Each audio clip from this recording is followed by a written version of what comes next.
Ya son las 10 de la mañana con 31 minutos, estamos de regreso ya con esta última parte del programa del día de hoy y como estuvimos adelantando para hablar particularmente de esta consulta ciudadana virtual para la elaboración del tercer Plan Nacional de Derechos Humanos. Se estuvo realizando esta consulta virtual hasta ayer, es un instrumento que además va a permitir generar mejoras a las acciones presentadas en la materia y además focalizar de mejor manera los esfuerzos estatales. Para hablar un poquito más en detalle de lo que ha sido este proceso, nos acompaña hoy día en el estudio la subsecretaria de Derechos Humanos, Daniela Quintanilla, a quien saludamos de inmediato y agradecemos que nos acompañe acá en el estudio. ¿Cómo está? Muy bien, muchas gracias. Lo primero, subsecretaria, ¿cómo estuvieron los números de participación? Hablemos un poquito de lo que fue entonces esta encuesta que, recordemos, ya lo decíamos, se estuvo recibiendo obviamente estas opiniones hasta el día de ayer. Cuéntenos un poquito con qué sensación se quedan. Sí, tuvimos más de 1.200 personas participando en nuestra consulta, lo que nosotros valoramos muchísimo porque estamos haciendo una apuesta bien significativa en esta tercera versión del plan. Yo, bueno, hoy día me toca encabezar la subsecretaría, pero yo desde el 2017 que soy parte de esta institución, primero como funcionaria, como parte del equipo de políticas públicas, entonces he sido parte del desarrollo y del diseño del primer plan, del segundo plan y de este tercero. Fue justo el 2017 el primero. Exactamente, el último año del segundo gobierno de la presidenta Bachelet. Entonces este es un instrumento que diría yo es novedoso en términos de política pública porque es un plan que dura 4 años. Exacto. Y que de algún modo determina un poco la agenda de derechos humanos de mediano plazo. Es bien importante que seamos capaces de mirar las agendas de derechos humanos desde una óptica de obligaciones de Estado y no tanto de compromisos de gobiernos sectoriales que pueden tener distintos niveles de prioridad. Pero sí tenemos un marco de obligaciones generales que tenemos que cumplir y tenemos que avanzar. Y en ese sentido el Plan Nacional de Derechos Humanos, tanto en su primera como en su segunda versión, fueron bien importantes porque ambos fueron elaborados en el último año de gobierno saliente e implementados a partir del primero del año siguiente, es decir, de la nueva administración. Y en los 2 ejercicios anteriores prevaleció efectivamente el instrumento en su implementación. Nosotros confiamos en que este tercer instrumento va a ser así también, pero también ya tenemos harto aprendizaje consolidado respecto de la política pública en particular. Y este año nosotros hemos incorporado algunos cambios en la estructura del plan. Nosotros en las versiones anteriores habíamos tenido en general capítulos por cada uno de los grupos de especial protección, es decir, de personas mayores, personas con discapacidad, niños, niñas y adolescentes, mujeres, etcétera. Y este año reorganizamos un poco la lógica del instrumento en función de 5 objetivos estratégicos. Y que apostamos a que sean una respuesta a problemas que la ciudadanía identifica hoy día como sus problemas prioritarios, ¿sí? Tenemos un eje estratégico que es la igualdad y no discriminación, uno de desarrollo sostenible, que es extremadamente importante hoy día enfrentados al cambio climático y sus impactos, ¿cierto? De justicia transicional, que por cierto es una herencia histórica importante en nuestro país y que es una parte fundamental de nuestra subsecretaría también. Uno de justicia, seguridad y entornos libres de violencia, que sabemos que es hoy día una necesidad muy importante para la ciudadanía. Y un último capítulo o eje que estructura esta política, que es la educación en derechos humanos. Y esto es bien importante para nosotros porque nosotros tenemos la convicción de que los derechos humanos, el pilar fundamental de los derechos humanos es imprescindible para el sostenimiento de un orden democrático saludable. Y para eso la educación es muy importante, para que nosotros no solamente pensemos en los derechos humanos en una clave de vulneración como histórica, dictadura, ¿cierto? Que tiende a ser el lugar donde la corriente de pensamiento se va medio automáticamente. Que se hace el nexo generalmente. Y que podamos aterrizarlo al día de hoy, ¿no? Sí. Y ahí, por ejemplo, desarrollo sostenible y seguridad son ejes imprescindibles de abordar desde un enfoque de derechos con políticas públicas hoy día. Subsecretaria, qué bueno que toca el tema de la educación, porque sabemos que con este llamado a participar en la consulta hubo apoyo de distintas reparticiones públicas, tuvimos a ministerios involucrados ahí llamando a participar, y cuando estuve revisando información y particularmente estos llamados, a la hora de quedarme con el Mineduc, se hacía harto hincapié en el tema de la consulta para niños, niñas y adolescentes, que hubo además un link particular para aquello. Cuénteme un poquito también sobre eso. Claro, porque nosotros tenemos que adecuar los procesos de participación para las lógicas de niños, niñas y adolescentes. Esto es imprescindible para nosotros porque tenemos la firme convicción de que la educación en derechos humanos es absoluta y completamente fundamental para poder tener una convivencia cívica saludable, que nos permita identificar nuestras diferencias, identificar nuestra diversidad y resolver nuestros problemas como sociedad de manera dialogante, no por la fuerza. No por la fuerza del poder fáctico, no por la fuerza del que habla más fuerte, no por mecanismos de controversia necesariamente, sino que sobre todo desde el reconocimiento de que ese otro, que es distinto a mí, con el que yo puedo tener un conflicto vecinal, de colegio, de trabajo, de lo que sea, es un otro que comparte conmigo algo que es fundamental, que es la dignidad humana. Y desde ese reconocimiento es desde donde yo puedo habilitar distintas formas de resolver los conflictos. En la familia, en el trabajo, en la comunidad, en el colegio. Y sabemos que hoy día esos mecanismos de resolución de conflictos están muy debilitados. Hoy día tenemos una sociedad que es muy punitiva, ¿no? Que apuesta por el castigo como la primera respuesta. Exacto. Y por aumentar el castigo como la respuesta para darnos más seguridad. Y es súper importante que nosotros tengamos a la vista el valor de la democracia y el valor de los derechos humanos como pilar fundamental de un constructo social donde nosotros nos desarrollamos y desplegamos nuestra vida cotidianamente.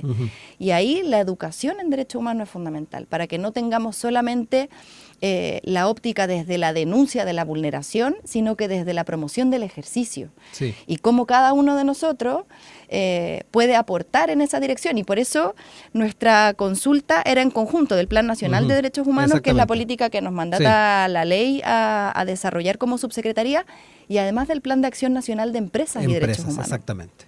Hoy día las empresas son un catalizador muy importante, no solamente para prevenir las vulneraciones, sino para promover el ejercicio de derechos. Y ahí el actor empresarial es un actor fundamental en ese compromiso democrático de reconocimiento de la dignidad humana, de reconocimiento de que la actividad empresarial puede tener potenciales factores de amenaza y de riesgo al ejercicio de derechos. Y por tanto el actor empresarial tiene que necesariamente mirarse a sí mismo, mirar el entorno en el que desarrolla su actividad económica y empresarial y pensar qué vulneraciones pueden emanar de la actividad que yo estoy desarrollando. Identificando los riesgos, cuáles son las medidas de mitigación que yo tengo que como actor empresarial promover para evitar que esos potenciales riesgos terminen en una vulneración. Y además, en qué pasa y qué hago cuando esa vulneración se verifica. Y esto yo creo que tiene mucho que ver con una lógica que nosotros hemos desplegado y desarrollado con mucha fuerza durante estos últimos años. La vulneración de derechos humanos no se trata de buenos y de malos. No es que las personas que defienden los derechos humanos sean personas buenas y que, no sé, en este caso, el actor empresarial sean personas malas, sino que tiene que ver con cómo socialmente generamos estructuras que nos permitan prevenir, sobre todo, y promover un ejercicio de derechos donde habilitemos a los sujetos sociales como actores catalizadores de cambio, ¿no? Para mejorar las condiciones en que nosotros vivimos en nuestro país. Subsecretaria, ya que estamos hablando de distintos actores de nuestro quehacer nacional, importante también viéndolo en perspectiva, ir valorando la forma en que han hecho propio este interés de ser parte de estos planes los distintos actores de nuestra sociedad, viéndolo obviamente en esta perspectiva de ya 12 planes que se han desarrollado y a la expectativa de ir sacando el tercero. ¿Cuál es la valoración que se hace? Nosotros, por ejemplo, en la segunda versión del Plan de Acción Nacional de Derechos Humanos no tuvimos actores empresariales comprometidos, comprometidos con acciones concretas, digamos. En esta tercera versión ya tenemos a la gran mayoría de las empresas públicas con compromiso. Tenemos a actores empresariales del mundo privado muy comprometidos en agendas que pueden parecer lejanas a los derechos humanos, pero que son fundamentalmente agendas de derechos humanos como las políticas de cuidado. El hecho de que, por ejemplo, los actores empresariales puedan reconocer la credencial de cuidadora como un hecho que habilita a que esa persona, que en el marco del mundo empresarial va a ser una consumidora, pueda tener cierto reconocimiento, ¿no? Por la labor que desarrolla, no solamente la labor de cuidado que desarrolla en su familia, sino que la labor que sostiene en el entorno social. Y en el entorno social en el que el actor empresarial, por supuesto, que también es parte. Sí. Entonces, la idea de estos planes es también poder ir conjugando distintas agendas sectoriales, como la reinserción social, por ejemplo, el rol de los actores empresariales en la reinserción social es extremadamente importante. Sí, y que de repente cuesta. Y cuesta mucho porque cuesta mucho en la infraestructura carcelaria que tenemos, tener espacios habilitados, pero también cuesta mucho por el temor que tenemos de todo el estigma y todo el prejuicio que se asocia a una persona que ha cometido un delito, ¿no? Pero cómo las empresas pueden promover que dentro de su quehacer tengan políticas de reinserción social, o sea, es fundamental. Para que el mercado funcione, necesitamos tener un entorno seguro, ¿no? Sí. Y no sacamos nada con replicar y hacer 1 millón de cárceles que solo se van a ir llenando de gente si no tenemos mecanismos que permitan interrumpir esas trayectorias delictivas. Y eso también es ejercicio de derecho. Sí. Y que los actores empresariales se comprometan a hacer un compromiso político, y no político desde una lógica como partidaria, claro, ¿no? Sino que político con una forma de organización de nuestra sociedad que reconoce que lo único que todos tenemos en común es esta pertenencia. Sí. Oiga, subsecretaria, con esto, a propósito de todo lo que nos ha estado comentando, me quedan 2 elementos bien claros que se están sacando en limpio de alguna manera. Uno, sacarnos un poco el estigma de lo que pasa con las políticas públicas cuando se plantea una política de permanencia. En este caso lo estamos teniendo, a propósito de todos estos planes que se han mantenido en el tiempo, independiente del color político. Pero por otro lado, ampliar la visión en torno a lo que es el concepto de derechos humanos. Claro. Se han cumplido estos 2 objetivos que yo creo que desde esta perspectiva nos permite pensar de que estamos abiertos como sociedad a comprender conceptos más allá de lo que una opinión con cierto interés político pueda tener sobre algo, en este caso derechos humanos, y por otro lado también el decir la política pública puede ser de permanencia. La política pública tiene que ser de permanencia, porque es la única forma en la que esas políticas tienen impactos que primero podemos medir. Sí. ¿Sirven o no sirven las cosas que estamos haciendo? ¿Y cómo podemos saber si sirven o no sirven? Bueno, implementándolas a lo largo del tiempo, haciendo esas evaluaciones que nos permiten decir esto sirve o no sirve, esta aproximación sirve o no sirve, y en derechos humanos es fundamental que así sea. Y yo diría que además permitirnos como aparato estatal también, más allá de que las instituciones son gobernadas por personas que pertenecen a ciertos sectores políticos, responder a un llamado que yo creo que nos está haciendo la ciudadanía hace un buen rato, que es la necesidad de llegar a acuerdo. Tenemos diferencias en cosas que son obvias, ¿no? Pero tenemos que encontrar aquellas cosas en las que tenemos acuerdo. Muchas encuestas lo plantean, además, digámoslo. Y en eso para los niños y niñas es fundamental, o sea, es ahí donde tenemos que trabajar. Por ejemplo, no sé, si nos planteamos frente al tema de educación sexual integral, diversidad, sabemos en todo lo que no estamos de acuerdo en esa agenda, pero hay una cosa en la que sí tenemos que estar de acuerdo, en prevenir el abuso sexual infantil. Esa es un horizonte en el que yo estoy segura que todos podemos decir, yo estoy de acuerdo, necesitamos prevenir el abuso sexual infantil y para eso necesitamos mecanismos de educación. Sentémonos a conversar sobre aquello, escuchemos a los niños y niñas qué es lo que piensan respecto de esto.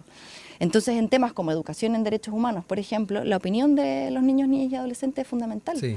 Y para eso tenemos que no solamente decirles, bueno, vengan y participen, sino que tenemos que adecuar nuestros mecanismos de participación para que su opinión pueda ser recogida, ¿no? Y eso es parte importante de este proceso. Nosotros desplegamos la plataforma participativa, recogimos más de 1.200 opiniones de la ciudadanía. Ahora lo que nos toca es escuchar, es revisar qué fue lo que opinaron y ver cómo esas opiniones hacen parte de la toma de decisiones, porque no es solamente hacer un check de hice la participación. Claro, que será también la otra pregunta, ¿cómo se va sistematizando cada una de estas opiniones, de estas respuestas, para ir finalmente generando este instrumento que va a ser el tercer plan? Nuestros equipos han ido a lo largo de que la plataforma estaba abierta, semanalmente recogiendo y mirando cuáles han sido las opiniones que hemos ido recibiendo. Por ejemplo, estos nuevos ejes han tenido muy buena respuesta. Perfecto. Entonces eso nos va orientando. Bueno, esta lógica de trabajar por grupos de especial protección es importante, pero parece que el eje de igualdad y no discriminación que los reúne a todos hace sentido. Y luego ir viendo ya en los compromisos 1 a 1 que nosotros sometimos a opinión, cuáles son los que Claro. tienen más adhesión, cuáles son aquellas donde hay propuestas de distintas miradas, profundizar en algún tema. Hay algunos temas que al parecer no tienen mucha respuesta y eso nos habla de que pueden no tener tanta resonancia. Y ahí hay que hacer ponderaciones y valoraciones. A veces para la política pública es importante hacer cosas medias burocráticas, un Sí. poco aburridas, que pueden no tener mucho sentido para la gente, pero nosotros estamos seguros y convencidos de que es el camino. Bueno, ahí hay que ir ponderando y vamos a hacer una sistematización de todos estos resultados que vamos a trabajar con los equipos de diseño de cada una de las instituciones que ha comprometido acciones para que esos equipos de diseño puedan revisar qué fue lo que la ciudadanía opinó respecto a sus compromisos, mejorar esos compromisos, atender a esas opiniones y llegar de aquí a final de año ya con la versión final del plan. Yo quiero recordarles que estamos en conversación con la subsecretaria de Derechos Humanos, Daniela Quintanilla. Hemos hablado ahí de lo que ha sido este proceso de consulta ciudadana a propósito de estos terceros planes de derechos humanos, pero también, subsecretaria, quiero tocar un poquito el tema del Plan Nacional de Búsqueda. En cuanto a aquello, hablar un poquito de este interés de esclarecer las circunstancias de desaparición o muerte de las personas víctimas de desaparición forzada y saber particularmente cuál es el balance como subsecretaría que hacen hasta el momento. Se ha logrado muchas cosas en ese sentido. De partida el Estado se pone a disposición para determinar las trayectorias de las personas que fueron que son detenidas desaparecidas, se genera una plataforma, hay nóminas públicas además, que eso es algo que no existía antes, sí. Mapas referenciados con estas trayectorias, un archivo nacional. Hay muchas cosas que se han ido avanzando al alero de este plan, pero yo quiero también conocer su mirada. Sí, ha sido, diría yo, una revitalización de un trabajo histórico que ha desarrollado el programa de derechos humanos. Este programa fue la continuación de la Corporación Nacional de Reparación y Reconciliación, que le da el mandato al programa de derechos humanos de presentar acciones judiciales y de trabajar para el esclarecimiento de las circunstancias de desaparición y muerte de las víctimas de desaparición forzada y de ejecución política en nuestro país. Cuando se crea la Subsecretaría de Derechos Humanos, este programa pasa de la Subsecretaría del Interior, donde estaba alojada inicialmente, a la Subsecretaría de Derechos Humanos. Entonces, la verdad es que el mandato de búsqueda, nuestra Subsecretaría lo tiene desde su origen, sí, al alojar, ¿cierto?, este programa. Esta política pública, el Plan Nacional, lo que hace es de alguna manera consolidar todo el aprendizaje de ese programa y de las décadas de búsqueda que han llevado adelante los familiares, revitalizar ese compromiso y sobre todo generar una política que tome la responsabilidad de la búsqueda en el aparato estatal, que fue el responsable de la desaparición, y no sacarlo de las víctimas, porque la verdad es que desde que los detenidos fueron detenidos, cuando no existía siquiera el término detenido desaparecido, han sido las víctimas, los familiares, las agrupaciones y las organizaciones de derechos humanos que han acompañado a las víctimas las que han llevado adelante esta tarea. Nosotros no tenemos que inventar la rueda y partir de cero. Nosotros lo que tenemos que hacer es asumir que esa responsabilidad nos corresponde a nosotros, el Estado de Chile. Y nosotros tenemos que promover los mecanismos para que esas agrupaciones, esas víctimas, esas familias puedan continuar este trabajo desde la responsabilidad del aparato estatal y no denunciando ellos a un aparato estatal que no está a la altura de sus compromisos internacionales. Entonces, yo diría que eso es lo primero, el asumir que esto es una tarea de Estado, sí, no de un gobierno, sino que de un Estado, de los distintos poderes del Estado. Le corresponde al legislativo, en su magnitud de tareas, le ha correspondido durante estos años aprobar los presupuestos que nosotros hemos solicitado al Congreso para esta tarea, donde hemos ido dando cuenta y rindiendo avances también. Le corresponde al Poder Judicial, que ha sido el que ha desplegado las acciones judiciales de búsqueda durante todos estos años. Y yo diría que es muy destacable el compromiso que ha tenido el Poder Judicial, en una lógica en la que durante muchas décadas las investigaciones tenían por objetivo determinar la responsabilidad penal. ¿Quiénes fueron los responsables de esta desaparición o de esta ejecución? Hoy día hemos trascendido un poco esa lógica, desde hace ya varios años que los ministros y ministras en visita vienen impulsando esta lógica, sino que sabemos que muchos de los perpetradores pueden ya estar muertos o a punto de fallecer. Puede ser que una causa termine en impunidad, comillas, respecto de su responsabilidad penal, pero el Poder Judicial ha seguido avanzando en abrir, por ejemplo, cuadernos administrativos de búsqueda para esclarecer el destino final, a pesar de que la responsabilidad penal ya está determinada. Claro. Porque lo que necesitan las familias y las personas y nuestra sociedad no es solamente saber quién es el culpable, es un poco la lógica que decíamos antes, no esa cosa tan punitiva, tan de castigo. Eso es importante, por supuesto que lo es, pero también es importante esclarecer qué fue lo que pasó y avanzar en esa búsqueda de verdad. Y nosotros hemos tenido avances muy significativos. El año 2023 tuvimos como 6 o 7 diligencias en terreno del Plan Nacional de Búsqueda, que es el año en que comenzamos. El 2024 tuvimos 44 diligencias. En lo que va del 2025 llevamos 78. Wow. Nos hemos desplegado a lo largo del territorio nacional haciendo investigación, a pesar de saber lo difícil que es, porque yo creo que aquí es bien importante, y esto es algo que a mí me toca mucho, porque como que el único indicador de éxito fuese cuántos detenidos desaparecidos encontramos. Ese indicador de éxito nunca nos va a dar un 100. Pero no por solamente el paso del tiempo, no porque no estemos buscando suficiente, no porque no estemos buscando bien, sino porque aquí hubo un aparato estatal que se organizó, no solamente para ejecutar, sino que para hacer desaparecer. Sí. Están los pactos de silencio. A fines del año 78, a inicios del año 79, se desplegó a lo largo de todo nuestro país la operación Retiro de Televisores, que implicó que los aparatos represivos de la época y los aparatos de la inteligencia de esa época fueran a cada una de esas fosas donde realizaron inhumaciones de personas ejecutadas, sacaran los restos y los removieran y los hicieran desaparecer. Entonces hoy día es muy difícil que logremos encontrar osamentas, cuerpos completos. Eso es una apuesta difícil. Sí. Ahora, es algo que hay que seguir haciendo, porque le debemos esa responsabilidad no solamente a las víctimas, sino que a nuestra sociedad completa.